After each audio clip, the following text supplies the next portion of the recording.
Africa, South Africa. Johannes, welcome to the table in our kitchen. Maybe he's still with his little son. Thank you very much. Santiago, have you brought him to bed? Oh, wow, I didn't expect video.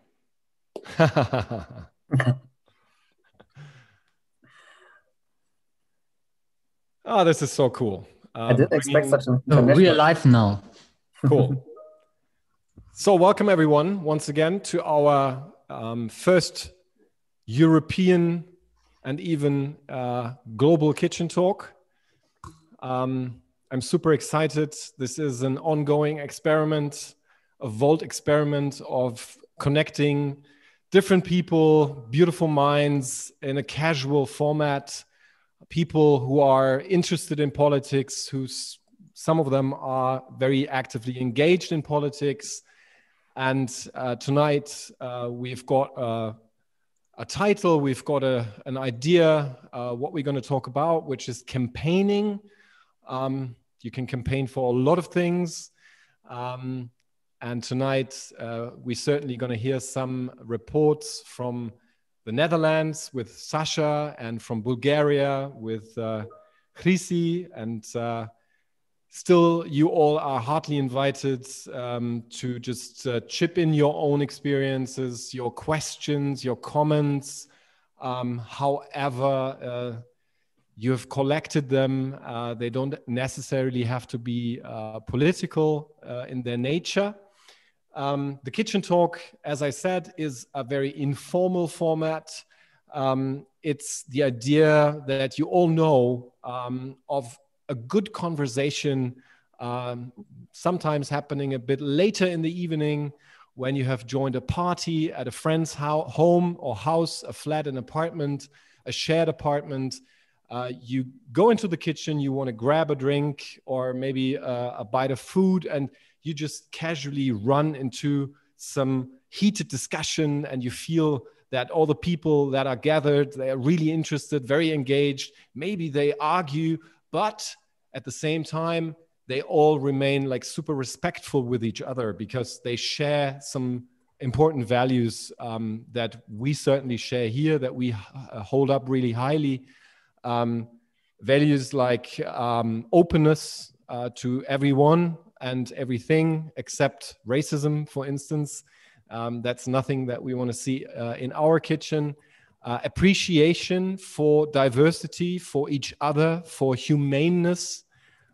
Curiosity, of course. That's why we're here as well. We want to learn as much as we can from each other through all the stories, the experience that we bring together. And of course, transparency is also very important for us, which is why we also stream this kitchen talk live on YouTube with an ever-growing audience. And again, a very warm welcome to all you guys here in the kitchen, but also to everyone listening or watching the YouTube stream right now. We have just started and we're going to finish around 8:30 latest.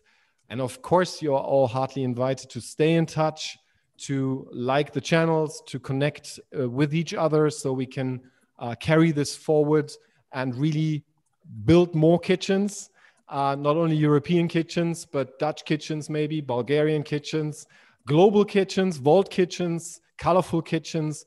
And let's dive into the topic. Paula, you are the Volt ambassador for the European relationships. Please correct me if I'm wrong with the title, but again, this is informal, this is casual. Why are we having the first European kitchen talk tonight? Can you give us an idea, please? Yeah, for sure. So first of all, it was the right name, European Ambassador for Volt North Westphalia to be special. But that's just really, I guess, why we're connecting today is because we can learn so much from another and with another. And we all now know that with COVID, random meetings are getting not more, but more less. And it is really hard to just meet up and talk to each other.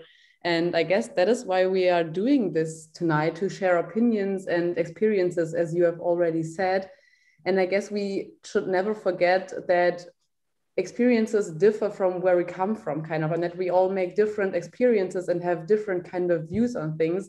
And it is so important that we exchange these views and that we get to know each other's views and maybe like see a new perspective we never have thought about. And I guess that we can really just all benefit from it and learn from each other. And yeah, that would be my answer why we are here tonight. And the special topic, campaigning for a European party, really big topic, I guess.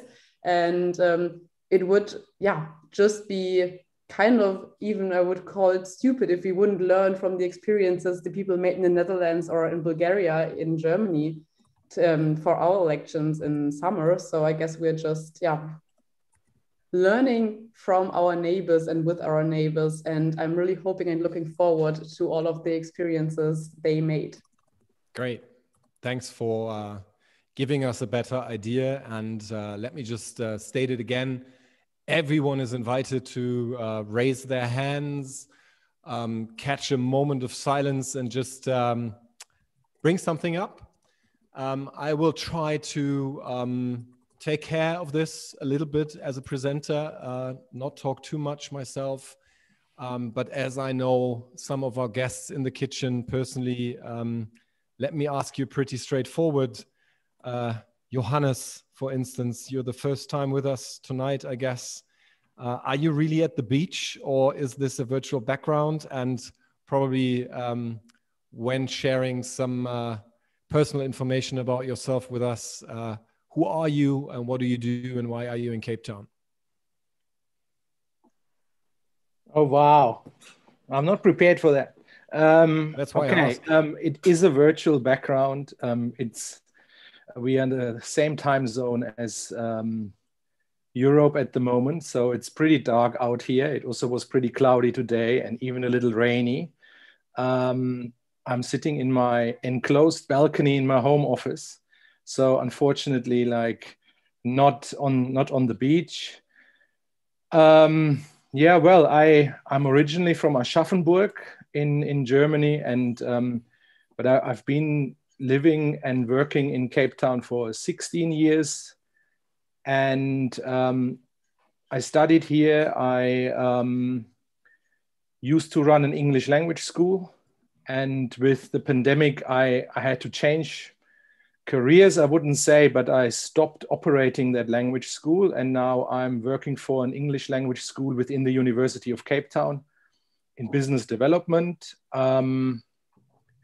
Yeah, I don't know. I'm married to a beautiful Colombian lady, and I have a son, Santiago, and we are expecting, like, he's almost 2, and we are expecting our second son at the end of July.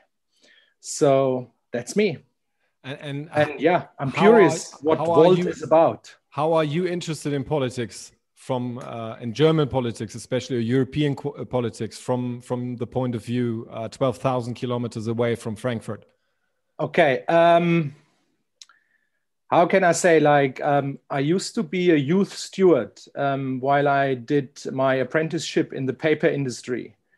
And through that, I have some connections to a German trade union, which is called Bergbau Chemie Energie. And I did quite a lot of work for them on a volunteer basis. And that kind of, got me engaged in social economics, in politics. And I don't know, I sometimes say that I know more about the German politics sometimes, or the European politics, than the South African ones, because it's easier accessible for me. It's easy for me to watch Tagesschau the next day, or even live in the evening, through the app. And here I have to go through like much more hoops, I would say, to get the proper information if I'm not reading the newspaper every day, which I don't really have the time for. Okay. So yeah, so that's my interest in politics still. Plus, I'm still allowed to vote. So I should inform myself, I think. Yes, you should. You're at the right place. And we can pick your brains about campaigning also in non-political circumstances, I guess. I know you are an active campaigning Rotarian as well. But let's get to some of our other guests. Reza, when was the last time you were at a kitchen party? Actually, this is my first time virtually, but we have this kind of parties all around the year in Iran because you know that I live in a family house. So with all my family, so we have these kind of talks, especially about the politics. I imagine so. I'm excited what we can learn from Iranian campaigning in modern times. I remember some largely interesting details that you told, for instance, about the communal elections in Tehran, which, by the way, has how many citizens right now, approximately? In Tehran? Yes. Yeah, it's about 18 million people. 18 million. Okay, cool. Yes. That's about the size of North Rhine-Westphalia, so the federal state that Paula referenced earlier. So I think that's nice because we are on eye level here. Let's ask Christina, right? Bulgaria. What's going on?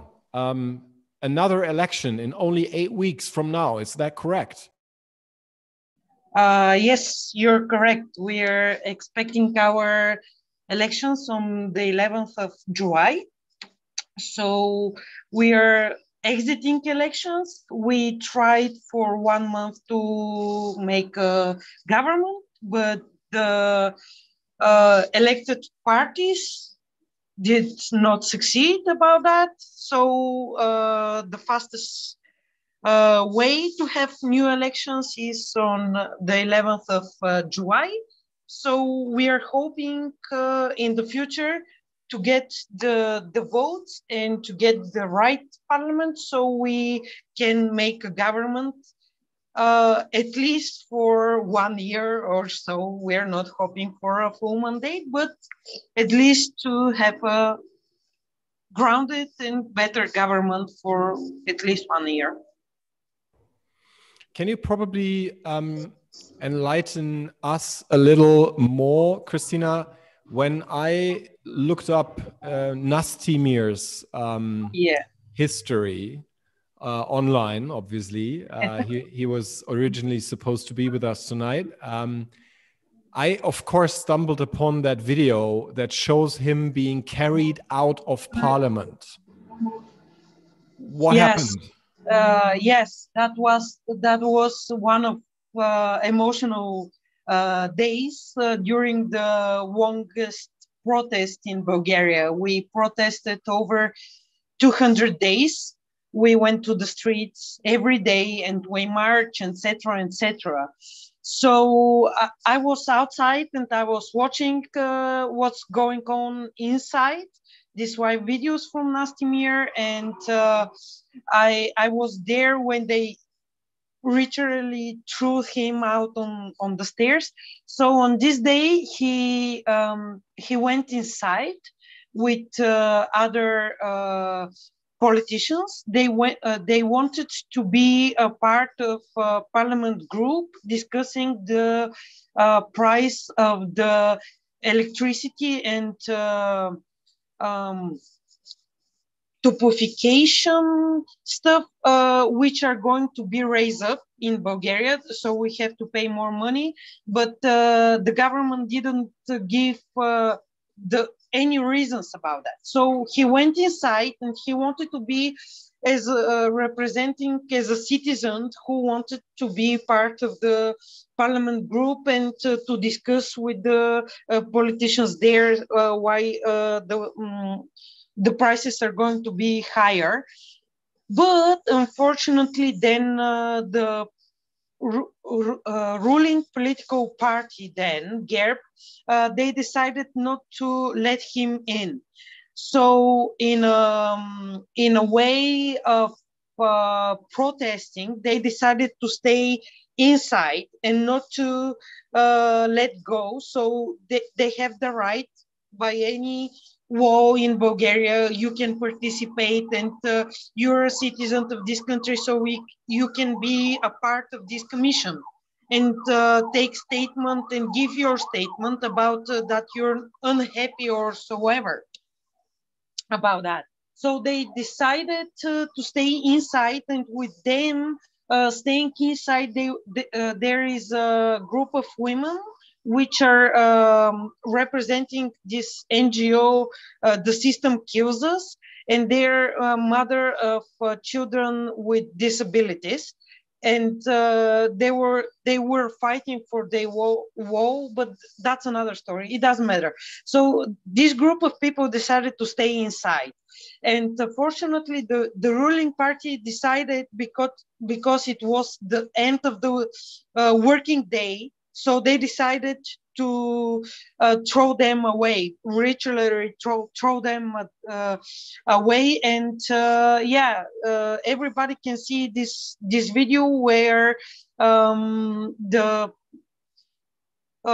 political police is forcing them to leave the parliament, and they just put up a little bit of resistance about that.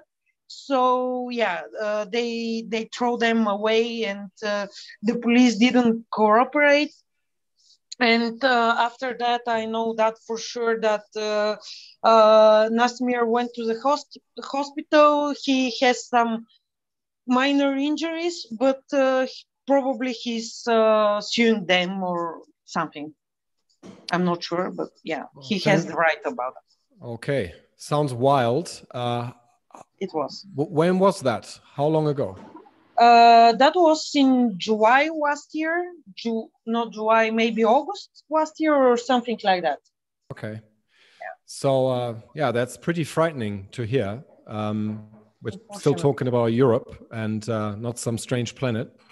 And you get hurt by peacefully protesting at the parliament. That's sounds pretty crazy to me. Sacha, how about the Netherlands? Was it as dangerous there as well during the campaign? No, yeah, no, I wouldn't compare with that kind of. No, it's really heavy to hear sometimes that actually we're not that far away from each other, and that those things are happening over there, and that we can protest when we want about what we want to address. So, no, I've been on protest myself, but that's not the way it goes at our country. So tell us, what's the way it goes in your country? Protesting or campaigning? What do you want to hear? Well, if you please, you tell us, is that the same in the Netherlands, or is it something different? Do you need to protest first so you can campaign afterwards, or vice versa? Is it something you need to really strictly separate from each other? That's why we're here, to listen to you and to learn from all you guys. And by the way, someone asked, like, who's a Volta, who's not? Probably we can just clarify that for everyone listening in here. We've got Christina, I guess, an active Volt member. Is that correct? Yes. Rebekka, our top candidate even for the national elections in North Rhine-Westphalia, certainly a member, otherwise you can't be on that list. Paula, also a member. Philip, a member. Sacha, you're a member as well. Manuel, Philip, Lena, I'm not sure. She should be, but she isn't. Reza, you could be the first in Iran, maybe. Then we make it not pan-European, but pan-planetary. I'd love that. Johannes, I still believe needs to be convinced. And Georgia, certainly a member, myself too. So that's clarified. And here we go, Sacha. Campaigning, protesting, being active in Dutch politics. What does it translate to? Yeah, actually you can protest every day. Actually, there are everyday protests in the Netherlands. You can always find one somewhere, mostly in The Hague or in Amsterdam. But actually we went we were going to protest about migration. I've been to protest about migration, but also on other things. But it's not the main thing. It's not, if we're not there over there, we cannot have a political party or something. But we want to, on some protests, we want to let the world know that Volt is there and supports the things where the protest goes about. Also Black Lives Matter, for instance, or something else. But yeah, campaigning, it's a big word, and I can't tell a lot, but yeah, the protesting thing is not, we've not done that much as maybe in Bulgaria. It's what we are excited to learn, Sacha, especially, is of course the secrets. Oh, the secrets. The secret sauce, the magic sauce that made you win. So what are the top 3 items? Mm-hmm. What's the Dutch recipe that we can copy and paste? Yeah, okay. I think I have at least one I can right now. What as first comes up into my mind is we like nuance. So it's not that we're like really how do you say that? One moment, we weren't focused on that thing, but the press, they took it like, oh, those people, they are kind, they're not mad, they are kind, and they have ideas they want to talk about with, and that's something. You have to be mad when you start a new party. That's what they think in the Netherlands. And we didn't do that ourselves, I think. Maybe a bit, because everyone who's a Volt member is kind, of course. No. No, but it was weird to see that the press was like, they are not screaming, they just want to share their ideas and they want a better Europe. And that's it looks like it looks normal to like, okay, that's what we want. But for some people in the Netherlands, that's a new thing, that you started a new party. And the killing with kindness way. Killing with kindness. Did you just say that, or did I only hear that? I said it. Yeah. I love it. That's great. Yeah. And that's and right now we're having 6 seats in the, how do you say that? The peeled, right? Peeled at 6 seats. Do you know what I mean? Yeah. So it's still that people are still liking it, and the other parties are right now. There's a big mess, but there is some real things going on in the national politics in the Netherlands, and right now they are still liking our way to do politics, based on ideas and based on nuance and talking with each other. So it works in the campaign, it still works out. So that's the first thing that comes into my mind. And let's take a break here. Thank you so much, because that was already quite a bit. Siri wants to join us as well, so I'll kill her with kindness of a firm handshake. Guys, listening in here, being with me in the kitchen, what does this do with you when you hear this? Killing with kindness, surprise the media by the mere fact that you are crazy enough to go for a new party, fund a new party, build it up, even talk about something like nuance in the year 2021, after 4 years of Trumpism and more. I don't want to go too much into detail. Who would like to jump in here?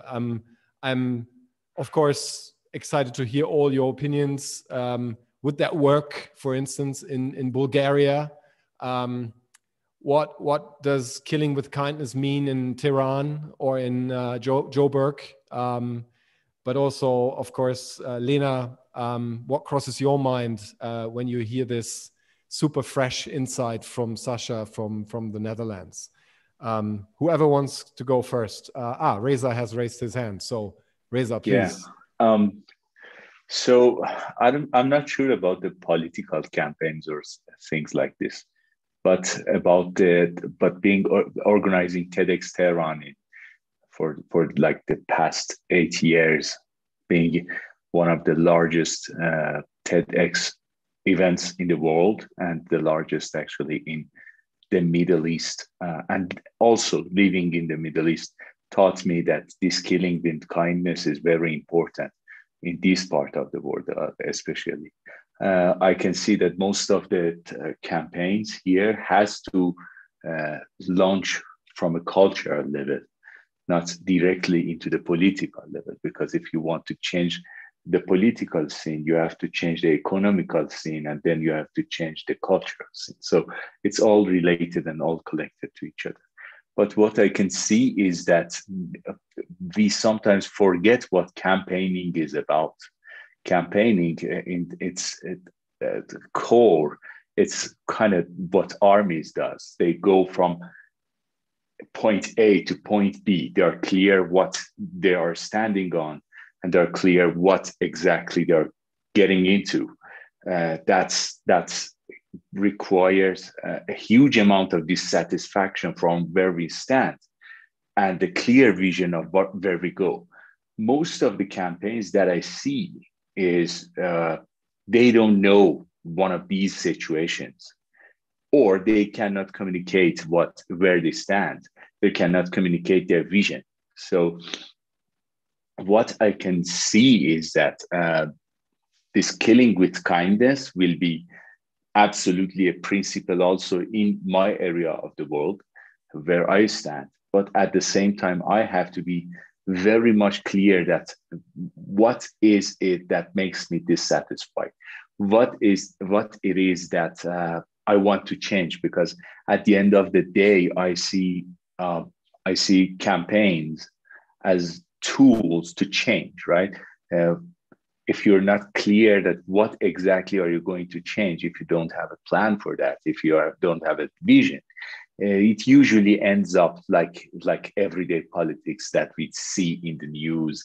And I really believe that future is pretty much shaped by ideas more than anything else, right?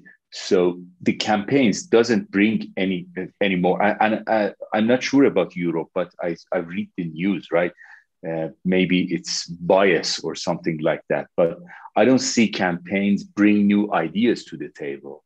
I see that the same idea, different form, the same idea, different form for more than a decade, for many years. So I think that's the main problem, and I think perhaps our kitchen can talk a little bit about how a campaign can bring on a new idea. Yeah, great. Thanks for the stimulus. And I just need to say that again, I love this kitchen tonight because we have so many different perspectives on the topic. That's so rich, and I'm very grateful for that. Chrissy, you were the next. Reza, we're going to dive deeper into this, but Chrissy, please, your comment. Yes. Okay. I like this idea about killing them with kindness. For sure, you have to be kind and to stay positive. Here in Bulgaria, maybe this is not working, and maybe our society is not ready. But what I can say and what I truly believe is that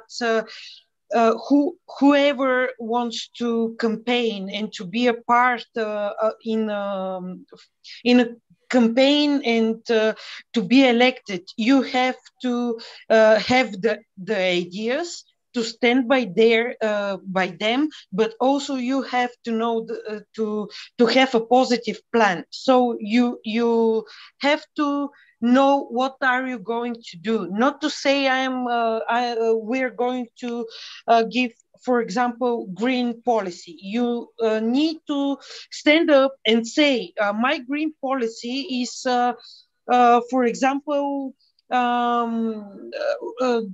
raising up or putting down some more trees and making greener forests and something like this. And you need to tell the people that you have a plan, it's positive, and you know how to invest the money in this idea, because everything is connected with some money and budget in the end.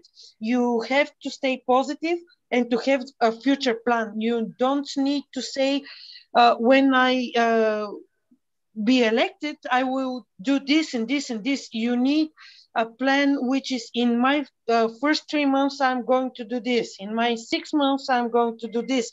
And you have to show your results, because if the society believes you and give you this credit of support and they elect you, you need to show that you trust them and you are their voice in the parliament, and you're not betraying their trust. So you have to have this plan formatted in your head and play it in the future. Maybe here it's not working, and Bulgarian society, it's not ready for looking so further in the future. But I think Europe has to have a plan, and we all have to need to show them that we have a plan and know what we are doing. That's my view of this topic. Yeah. Okay, thank you so much. The next raised hand is Rebekka. Rebekka, do you have a plan? I really do hope that we have a plan, yes. And I have to say that, Christina, I'm so happy to listen in what you are bringing us to the table from Bulgaria, and also Reza, super nice to hear that. I think for us, it's a little bit a combination of both. So referring to what you said, Reza, in terms of new ideas and bringing them to the table, I have to admit that for me, when I look at least at German politics on the national level, it feels like, as you just said, right? So it's not necessarily new ideas, but they are kind of cooked in a new way, like all together. And then it's a lot of criticism as well. So, kind of a blame game that's happening. And especially during campaigning time, it's a lot about finger pointing and we did that and they did that and we have to change that. But it's not necessarily offering a solution. So, and I think that what makes Volt different to me is that we always try to offer a solution, not necessarily the perfect new idea, but rather, it's kind of offering the best practice. So something that we have seen somewhere else that has already been proven that it works, and somehow looking at it from another angle, a new perspective, and trying to transfer it into, let's say, Germany or Europe. It depends on which level you're working right now. And that is something that we see, at least on the different level that we operate. I mean, I think, Sacha, you can also confirm it worked so far in the Netherlands. Christina, I'm also excited to hear whether the best practice approach works in Bulgaria as well. But we also see in Germany, at least, for example, in Cologne here, at the very local level, that it has worked quite well in the campaign we did last year. I mean, you can say also for the whole of North Rhine-Westphalia, where we campaigned in the local elections.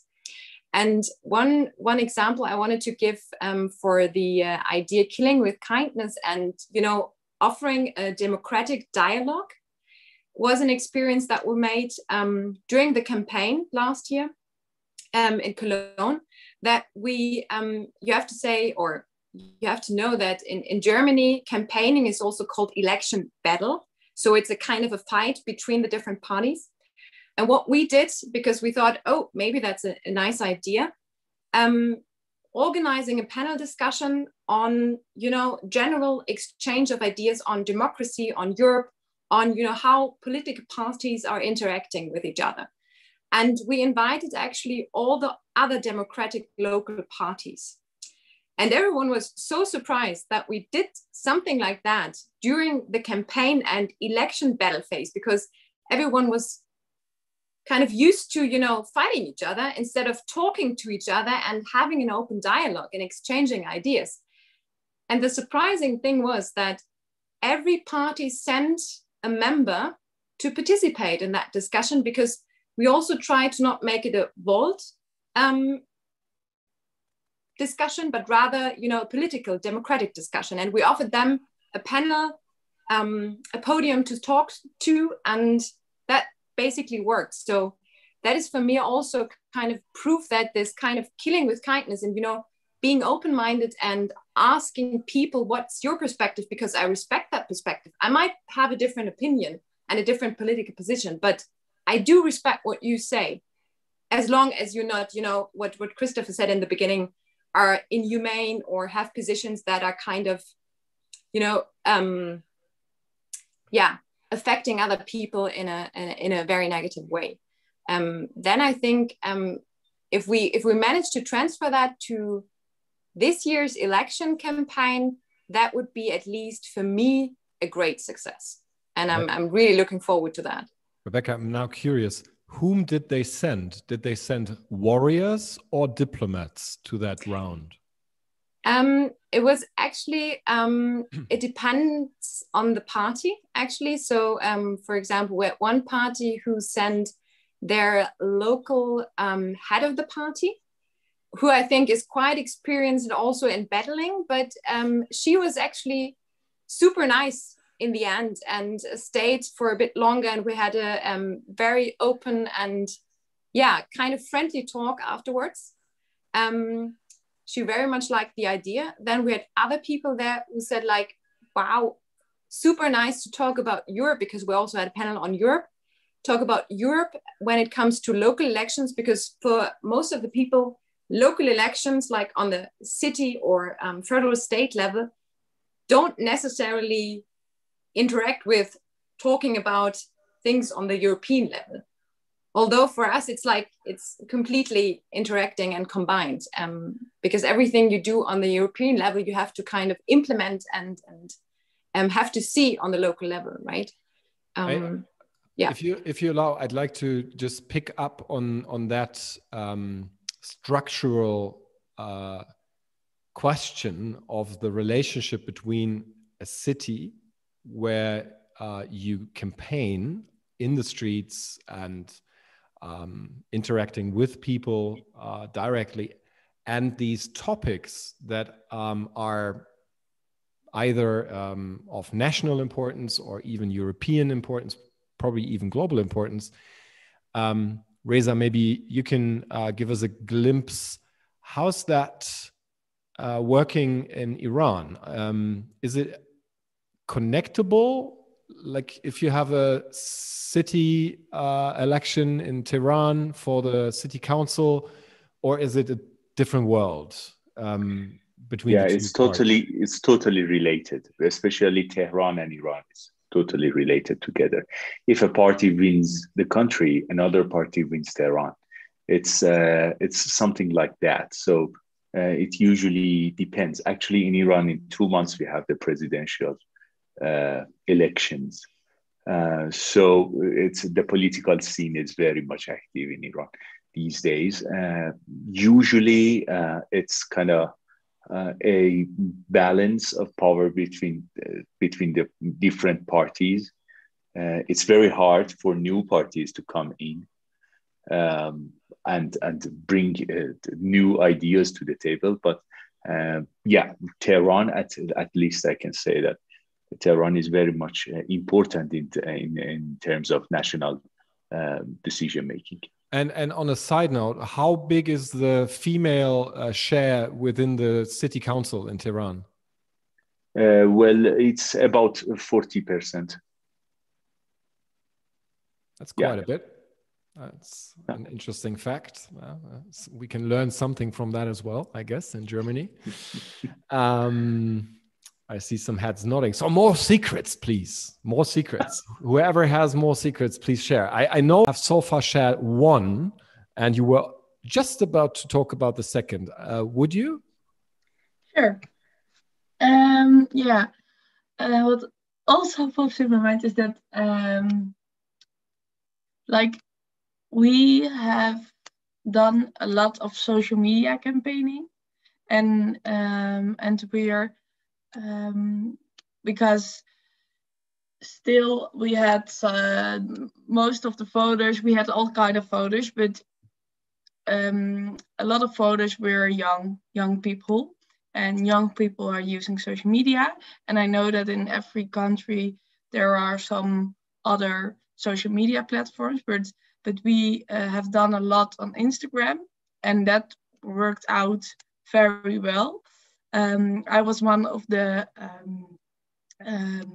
I've done a lot for Instagram during the fall campaign with some others, of course, but we started at 2,000 followers, and now we have what was it? I think 36,000 followers. So we're like really booming, and I don't know. And I think that's people were talking about, like friends came to me and, I get all those advertisements from Volt, so they couldn't get around the parties. So everyone knew what Volt was because all the young people were talking about it. And that's what and every person, everyone knows because of the Volt social media campaign. I think that is a big thing we did very well. And it's also how did we do that, because you can choose also different types of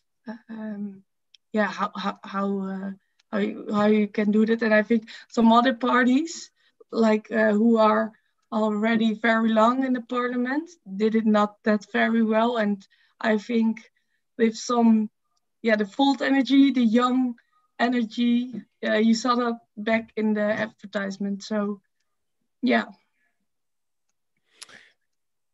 you sparked off some thought with Paula, and then I'm all curious to also hear your opinion, Philip, in that stunningly beautiful kitchen that you are at tonight. But first, Paula, because she raised her hand. Yeah, I just wanted to get into that topic, what Sacha just mentioned, the social media campaigning. And I guess this will be in the campaigns in the next years, and especially this year, a pretty big deal because of COVID, especially because it is not so easy to get people on the streets. And for newer parties, one of the biggest problem, as Sacha said, is that not everybody knows you because you are not normally in the media, or you're not normally in the papers. So it is really hard to get into the mind of people that they think, I can vote this party or the new one. And to make this step happen, I guess in the campaigns which will come now in the next year, maybe next 2 years, the digital, the way you make digital campaigning will be like will make a huge impact on how you will succeed with your campaign. And I guess it is really also important how you frame it, as Sacha also started to mention, because you can also do social media in a positive or in a negative way. That is like a whole, its own world kind of thing. And there are many kind of things you should do or you shouldn't do. And I guess it is really important, especially in times of where you can anonymously talk so much and just give in your opinion or spread hate and everything. That's a huge deal on social media. It is so important, and it makes you look even better if you then are able to stay positive and to communicate positive thoughts And like, just as Sacha said, this energy, video clips and all of this stuff, it can really come through it, and it can really like bring people in it and say, oh, I want to do that as well, and I want to be part of that. And I guess that is for our elections in Germany, and also for all the European elections which will come this year. And we have a lot. I know about France, I know about Portugal. There are so many elections for vote in Europe in general. I guess that is really important to have that in mind, that we need to put a focus also on the digital campaign. Yeah.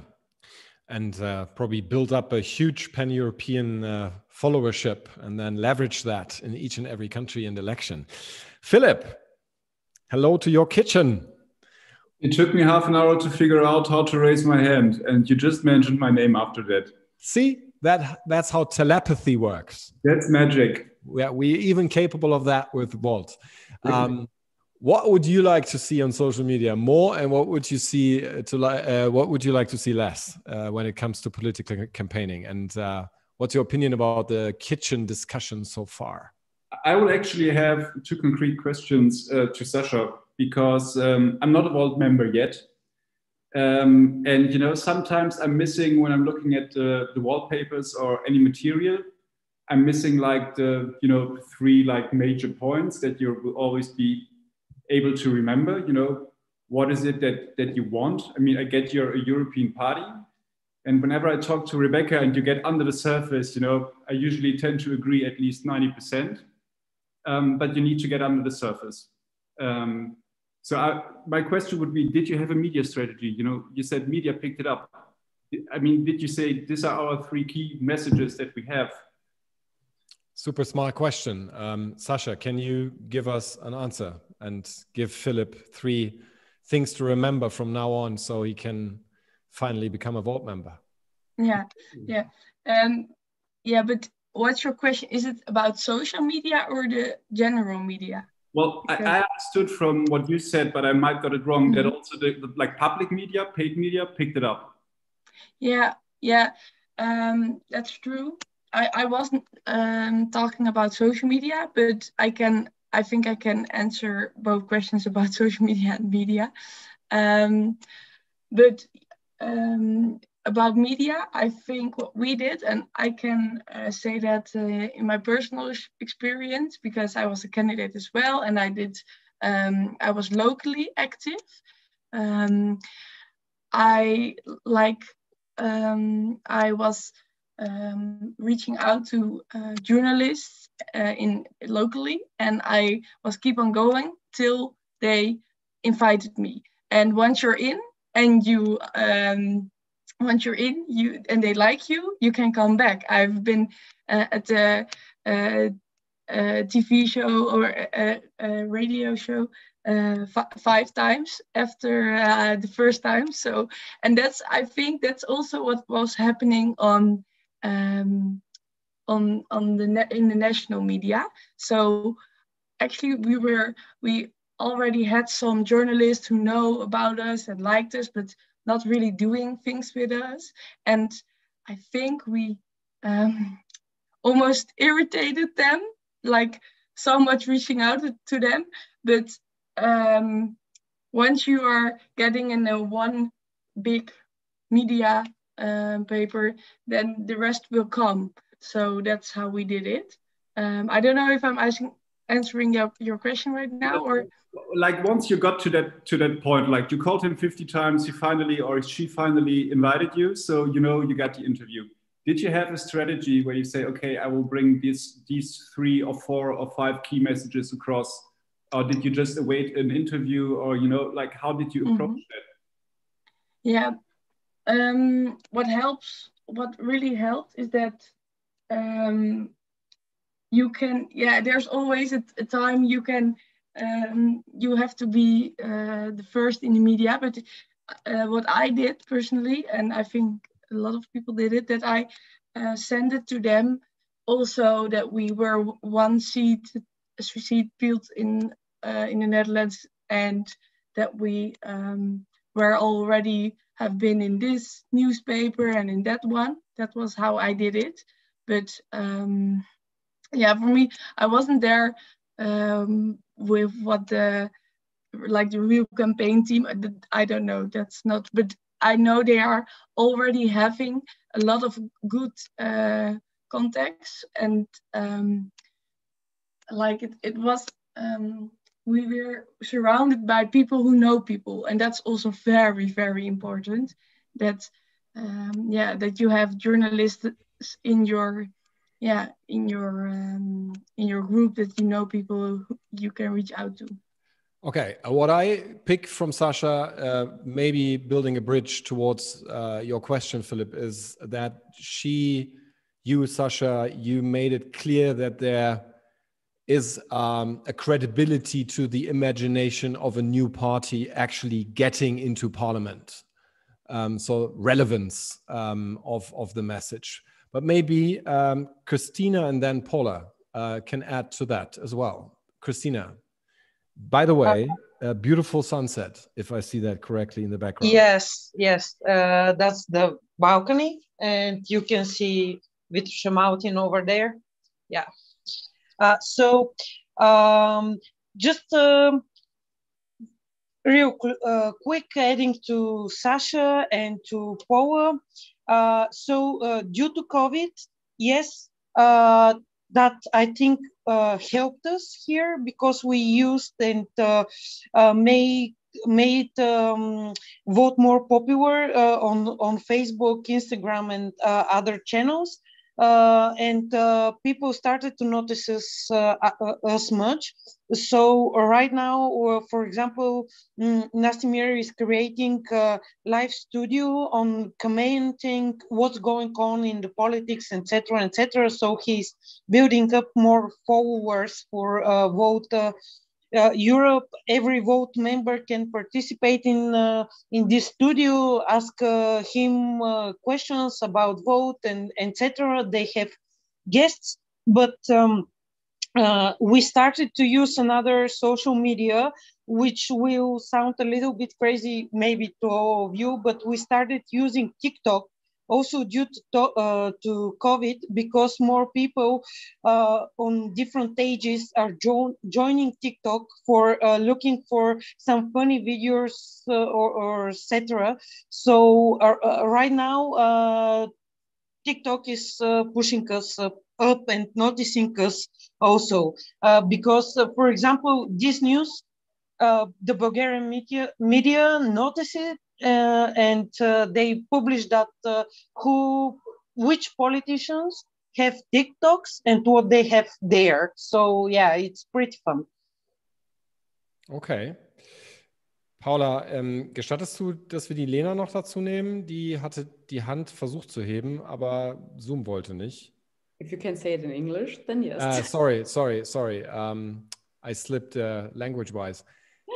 Lena raised her hand in the meantime, but technically... I was like, someone changed the channel or something. I think it's my fault because I messaged him in German. Sorry about that. No. Sure. But here we are, the diversity of languages as well. And yeah, why not switch the channel in the meantime? Lena, you haven't been able to contribute so far, so please share with us, and then Paula, you're next. Yeah, hi everyone. You know, when I think of Volt, your party, I think of Europe immediately, but I'm quite skeptical if you're really like feeling this European voice when campaigning. So my question is, when you're campaigning for like local elections, how important are European issues? Maybe I can just start, and I will try to first off answer Philip's question again, because you asked like also for three like the main reasons why you should vote, and like vote. So it's also always a WV. And I guess for me, it is more like that you have a vision kind of, and not like these three like disconnected reasons, but more kind of one connected reason because we want to tackle issues on a European level, and then you have the European Federal Republic and all of this stuff. But all of this is like steps towards a bigger goal in a kind of way. And the bigger goal is that we are able to live in peace and together as we did it for the last many, many years. But we are getting in danger of losing that, because we see so many, like in so many countries, also like in Germany, we had now like released that the safety of the press is like getting not so good anymore. And I guess we need to see that right now we are kind of like good in the global view, but it is not getting better, but it is getting worse in my opinion.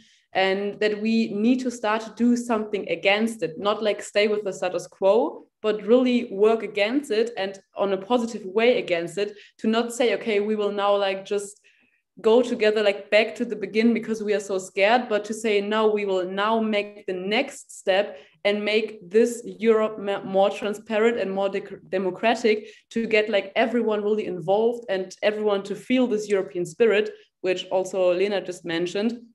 And I guess there are not 3 reasons kind of for Volt, or I could give you 3 reasons, but for me, it is not 3 like different reasons, but this one vision that we are really working towards it, that we then can tackle all of these topics, climate change, migration, really together and really productive kind of, because right now, every country is doing something else. Every country is working for its own. We have the European Union, but let's be honest, like the European Parliament is voted on, but the real decisions are taken somewhere else. And I guess that we really need to change that to make this, our continent, effective and safe for all of the people who live here.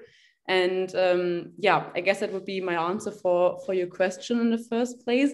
And then to Lena, if the European issues are like important on a local level, I in my opinion, can just say yes, because I wrote on the, like now on the national policy program we're doing, I wrote it with myself and also the European part of it, so the topic of Europe.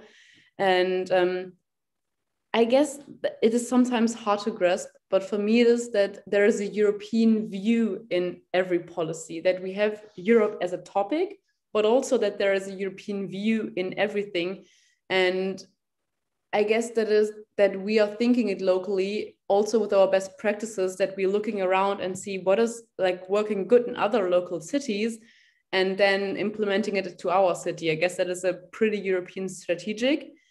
But maybe you could give also an example of a European issue you are now thinking about, or if you have a thing like, I would like that this would have been thought of, because maybe then we can like discuss it better.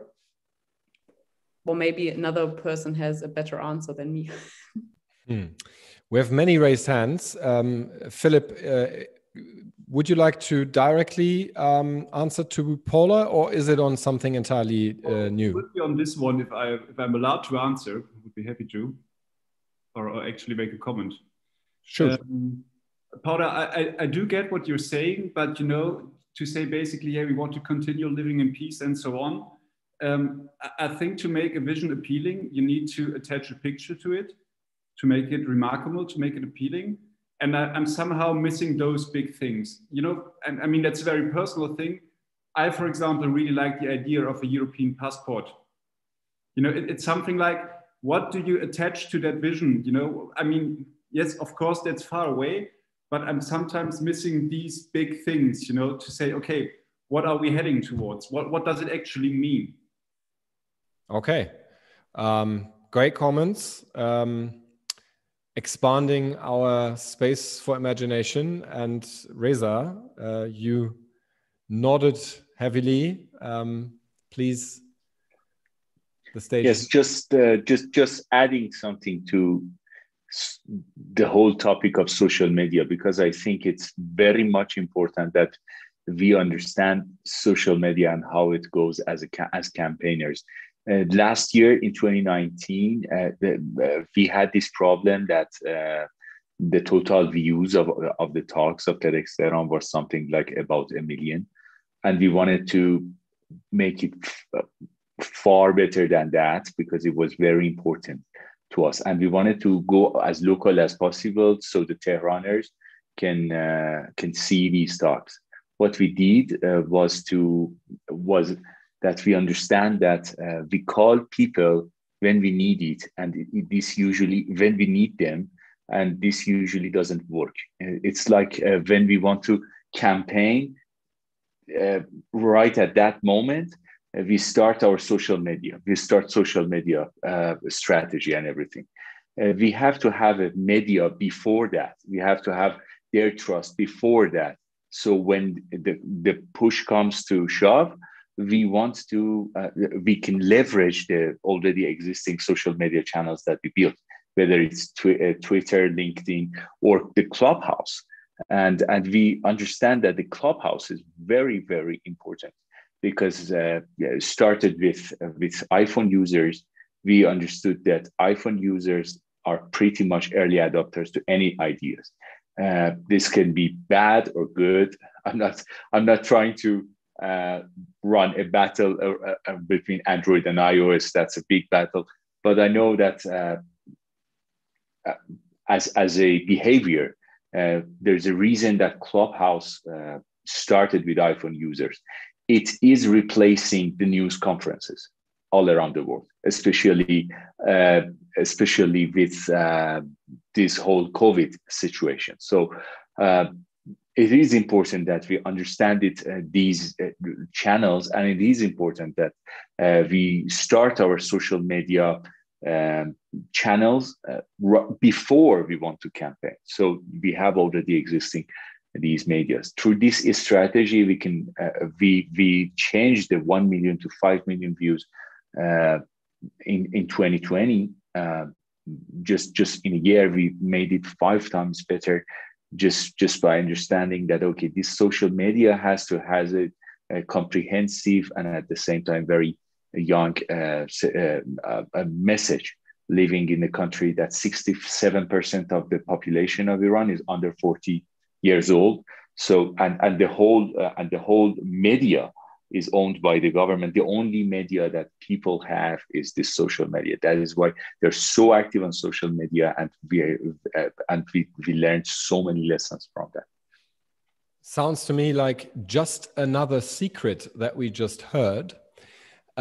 Before we continue, Reza, it shocked me terribly, but it happened. Only 2 days ago, actually, I ran into, I need to admit it, a Volt member, and she asked me, what is TED and TEDx? Yeah. Can you, just to make sure that never happens to me again, can you clarify? What is TED? No, it's okay. I've heard from Chris Anderson, the head of TED, that someone walked into the TED headquarters and asked, is this a fashion agency?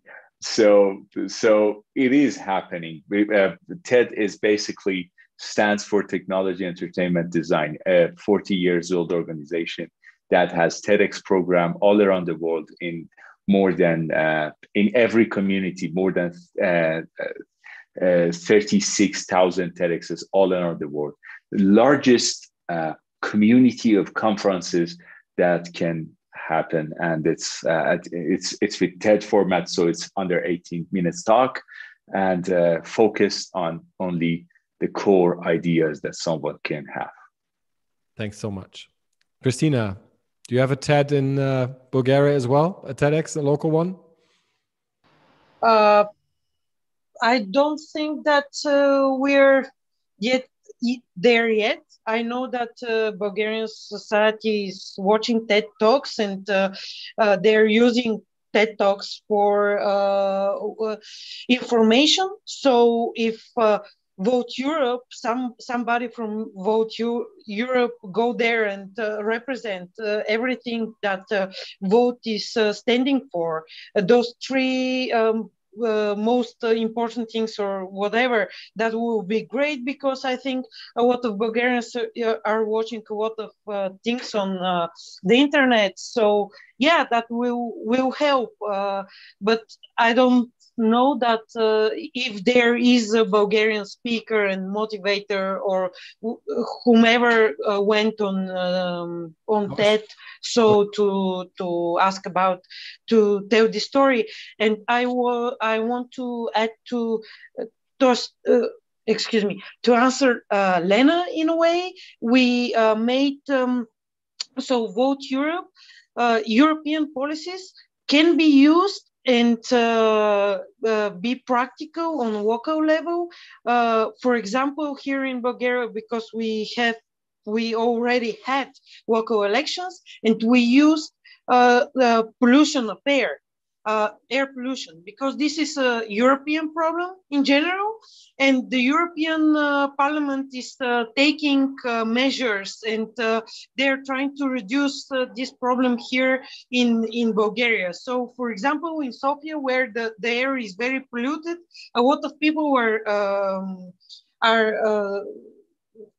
dying or have asthma or other problems with the pollution affair. So we use this, and this is a European policy, of course, worldwide policy, and also that can answer can be one of the answers to Philip, which is air pollution. You can use this as a vision. You cannot see it, but European Parliament and all Vote Europe can work and do a good job in this way, so we can protect the air, which is very necessary for all of us. Thank you. Rebekka, you're looking so serious. What's on your mind? I'm trying to follow all the very, very important things you say and give us basically to learn from. I think also for this year, but also for, you know, political or being politically active in Germany within this European context, because I think for me this is also something like work in progress, because as we are still such a young organization and a party and as well a movement, it's still, you know, shaping. So how do we tackle things? Because most of us being politically active, we are being politically active for the first time, right? So we don't have another party background, but we became active. For me, for example, I became active because I had the feeling like I don't feel represented anymore by the existing parties. And then I kind of, you know, became aware of Volt within the elections on the European Parliament. And I saw like, okay, I always felt more being a European than being German, because for me, you know, Europe is kind of an idea, a vision that we are basically so close to each other, and there is so much we can learn from each other, and there is so much we can do together, right? So there is a huge chance in having a united Europe, that it felt like the logical step to become active in a more progressive and European oriented party. And then along the way, I mean, I'm a party member for roughly 1.5 years so far.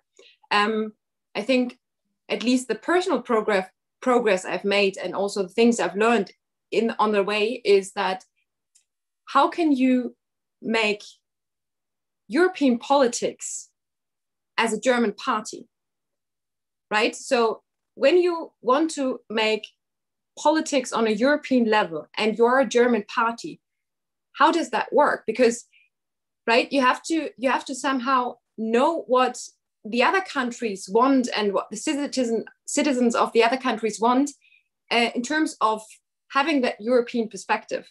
And that's something that, for me at least, makes Volt in that way completely unique, because I mean, we're not perfect in that, right? We had a lot of discussions internally, and it's definitely work in progress. And I think we always have to work on that. But at least considering that we cannot in the future face all those challenges, Paula mentioned it, like, and Christina, you also mentioned that, right? Climate change, migration, but also the pandemic right now. We can't face it alone as one nation, but rather as a group of nations working very closely together.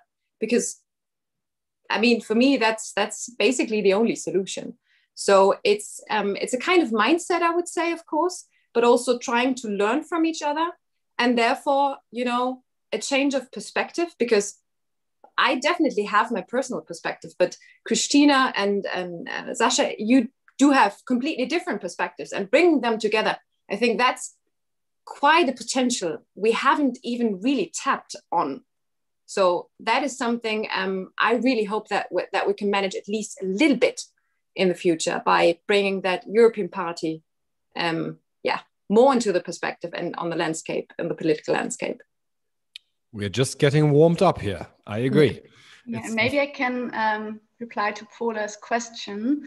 I mean, because you asked, so what kind of issues? I mean, I guess we know, like, I mean, there's so many issues. I mean, we can look at Hungary, you know, like the freedom of press kind of disappeared, Poland, the right of law. I mean, there's so much going on. And what you said, Rebekka, is kind of interesting. How can a German party then, you know, maybe, act upon European ideas?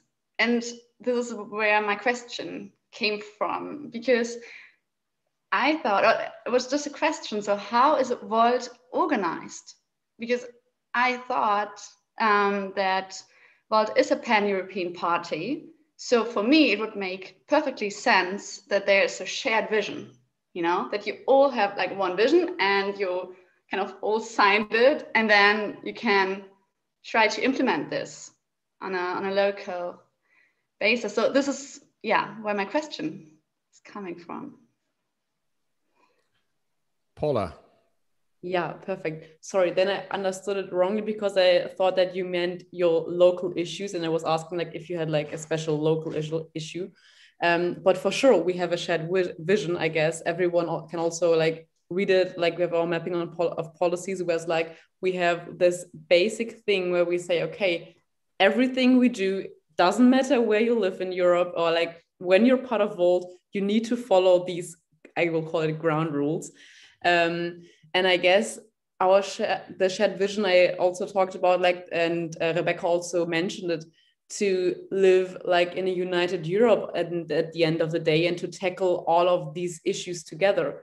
And maybe what I can answer is, how can like as a German party, because we have like the European level, and then for sure every country has their own level again, because that's the only way how, for example, Sacha could run for the national elections in the Netherlands, and how we could like get in there, because we are a national party there as well. And I guess we also have to understand how Europe works right now for that, because right now the decision making is still with the national people mostly. As I said, like we have the European Parliament, and you can vote for the European Parliament, but they're like cannot do as much as they should be able to do. And most of the decisions are being taken by the national leaders still, and by the people who come from the national parliaments. So I guess it is just so kind of clear that we need a European view in the national parliament as well, so that we can then really get this European view into kind of the European like union again, if that makes sense. Because right now the national people or the national politics pretty much decide very much on the European level as well.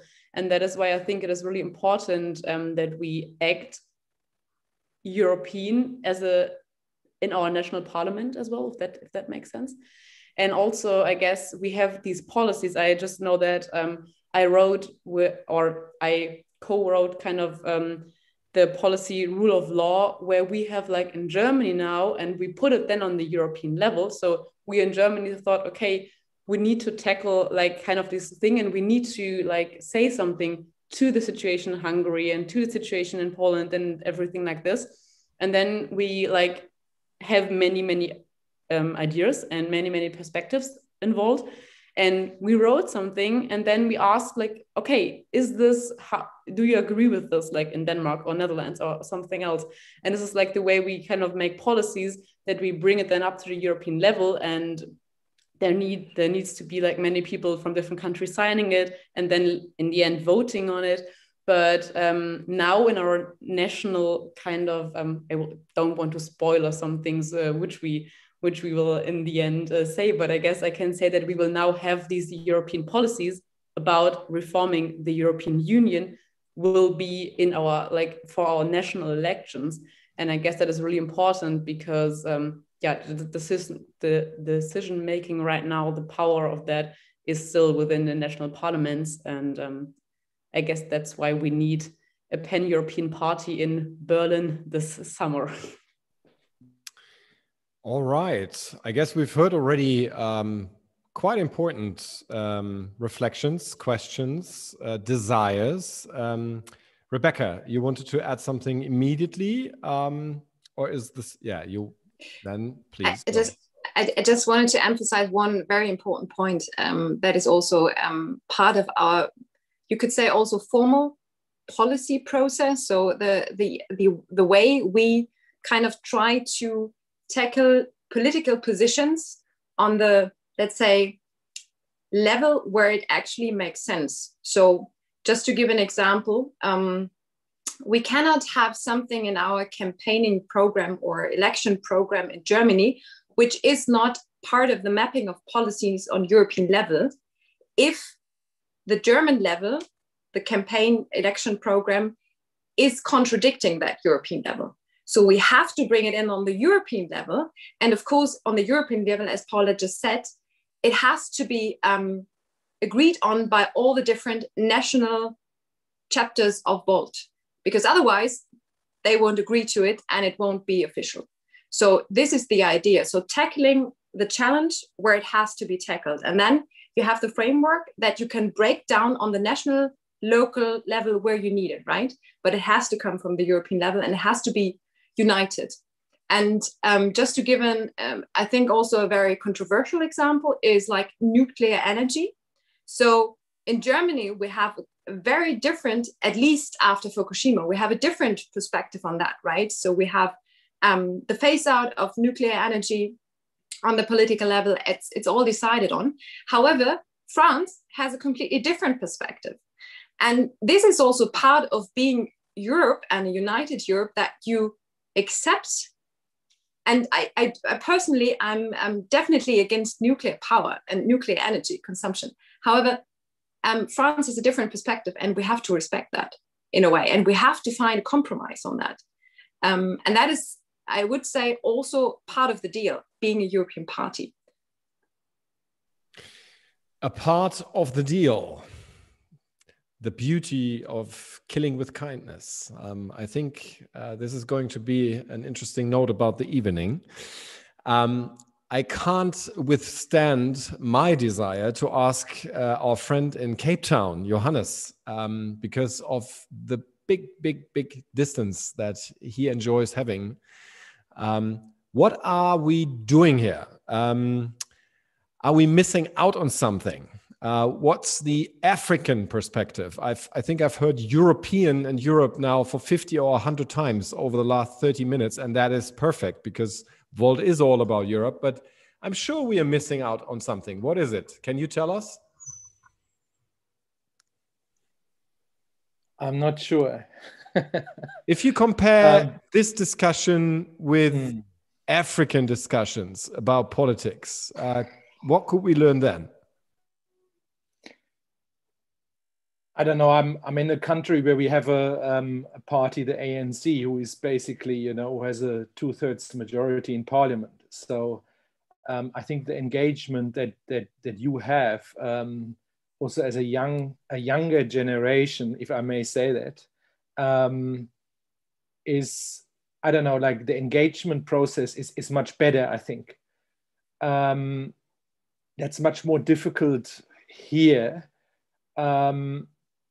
Yeah, I don't know. I would say that. But I would like to comment on the last discussion points, what you ladies were just saying. It's like, for me, it feels a little bit like, on the one hand, you want to change the establishment with killing with love, killing with kindness. But the problem is that you have to do that within the establishment, if that makes sense. And I don't know, this is where my spontaneous question would be, wouldn't it be better for you to engage in one of the bigger political parties, whatever side that is, left or right, like you can choose, in order to actually have a chance to change something? Wouldn't it be better for younger people to try and change there? Because how big is the chance that you make the 5% hurdle in Germany? If I may say, it's probably very, very slim. So I don't know. These are thoughts that I have when I listen to you, and I'm provoking a little bit. And you're making hands go up, and that's good. Perfect. That's what I want. I can't tell who was first, but let's probably be European. And as we're organizing this from Germany, Chrissy, please go first. Out of the darkness of Bulgaria, what's your answer to this? One of the main things that we learned from our elections, that we have parliament elections, is that we need to work with party coalitions. We saw that Europe is working on that, and Europe and in many other countries, they are making coalitions. So these parties are starting to talk to each other and making reasonable decisions about the future of the country and also of Europe. I heard very good examples from the Netherlands and Germany, of course, that they bring all the parties together and make them talk to each other, make conversation, and that's really good. So I'm agreeing with Johannes that here for Bulgaria, vote is a part of coalition, and we're very proud of that. Unfortunately, we don't have a member of vote in the parliament, but we're hoping that to change in 2 months.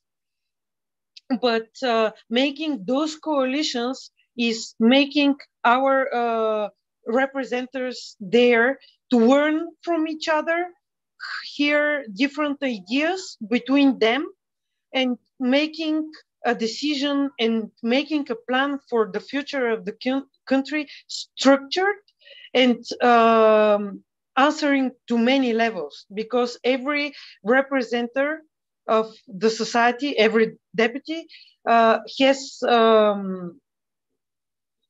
their social network, which they try to represent, and representing them, this plan and this view for the future can answer to many parts of the society and be good for everybody. So this is one of the main,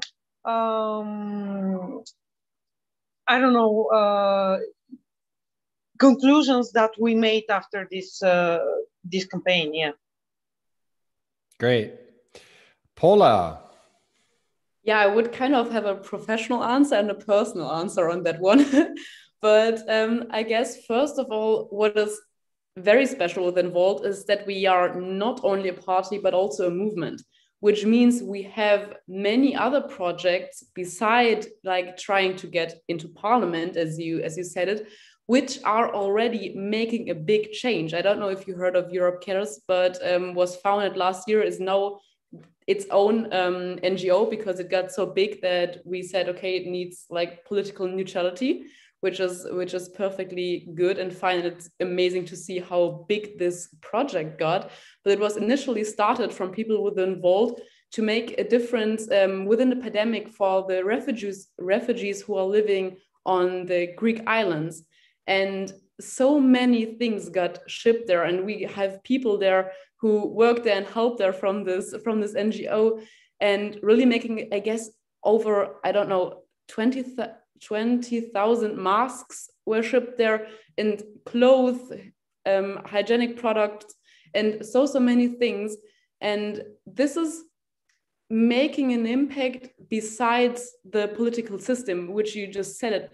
And maybe we need some more time until we get in there, but at least we can, with the values Volt has and we all share here, because, or the voters at least, and I guess the people who listen to us as well, we can make them happen already. And I guess that is a really big thing. And I really love that we have these, I guess we have stop homelessness, we have values over power, all these initiatives which are going on all the European countries, which really making an impact right now in the moment.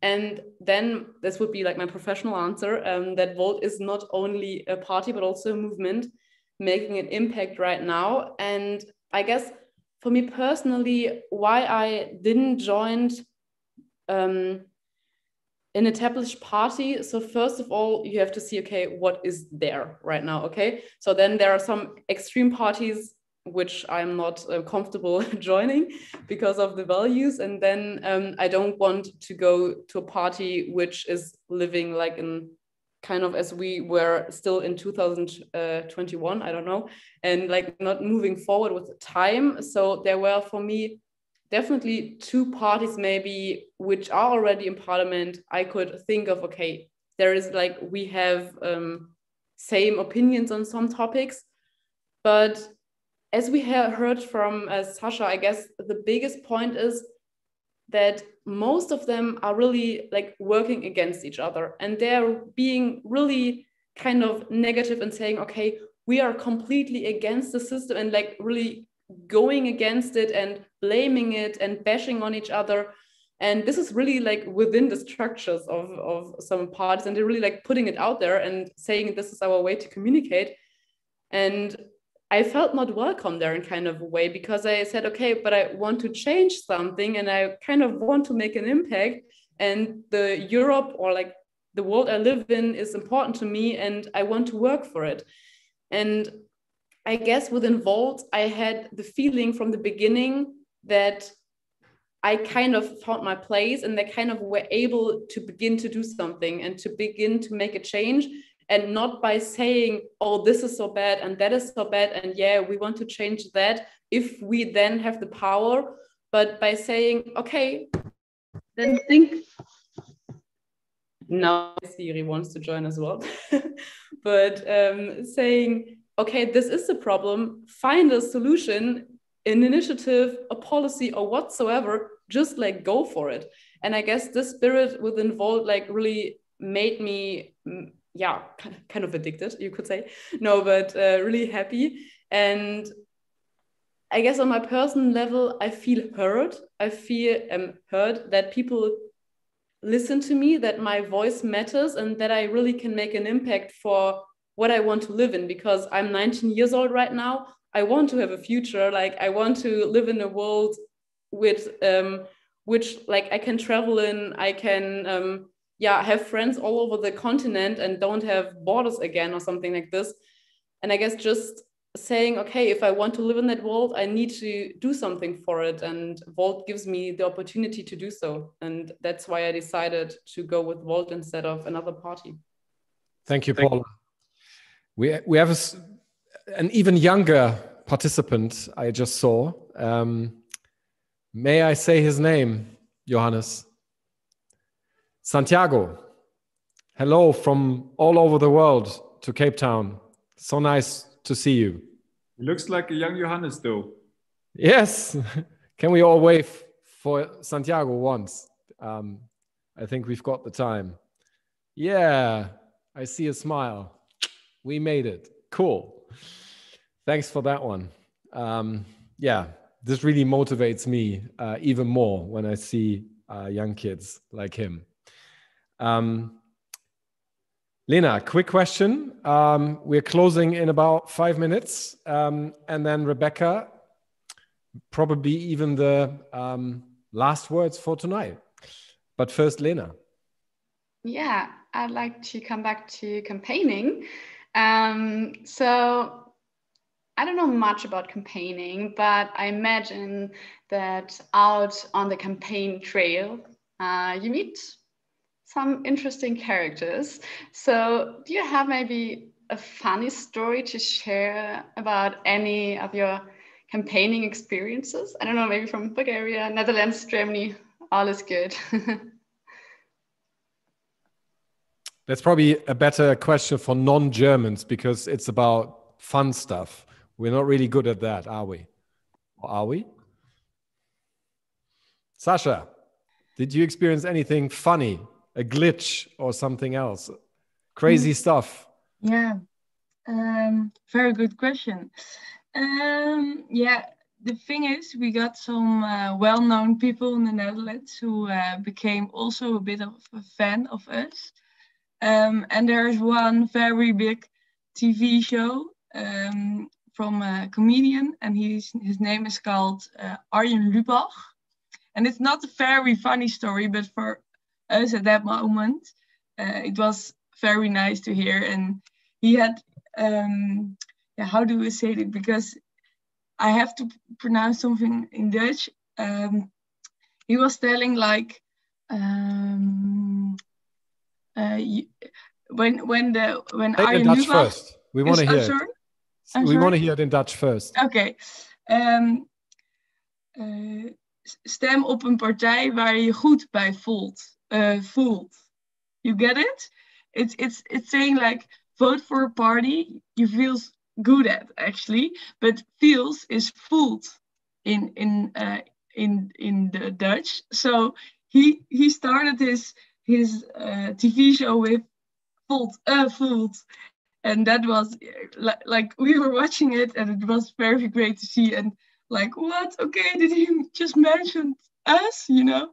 And actually we knew that he was kind of a fan because the things he discussed is also very political. So that was a really funny thing, but he's never saying what his political, how do you say it?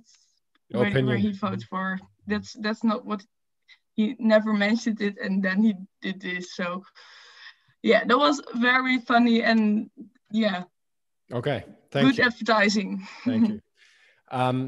All the others, please think about the question and let's get back to Lena with some more crazy stories after our kitchen talk, which is about to close. And it's a personal rule of mine to try to really be on time. So Rebekka, this is the last input and it's yours. I actually wanted to refer to a story I heard about the Netherlands, Sacha.